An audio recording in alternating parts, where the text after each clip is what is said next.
విధంగా సంఘము ఆయన గొర్రెలుగా మనం పిలుస్తున్నా, సంఘముగా పిలువబడుతున్న మనము, సంఘంగా పిలువబడుతున్న మనము, ఇదిగో ఆయనే మనను పుట్టించును, మనము ఆయన వారము, మనము ఆయన ప్రజలము, ఆయన మేపు గొర్రెలు.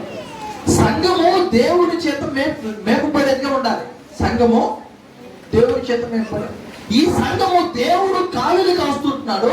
సంఘంలో నువ్వు నేను ఎలా ఉండాలంటే వాక్యాన్ని నిరంతరము వాక్యాన్ని ధ్యానించే వరంగా మనం ఉండాలి.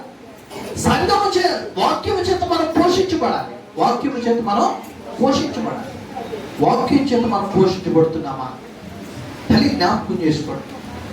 ఈ ఉదయకాల సమయంలో 2 విషయాలను జ్ఞాపకం చేసి నా వాక్యాన్ని ముగిస్తాను.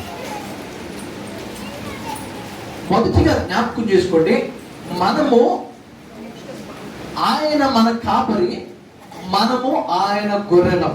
మనము ఆయన గొర్రెలం. సంఘము ఆయన యొక్క గొర్రెలు. కాపరం అంటే దేవుడు.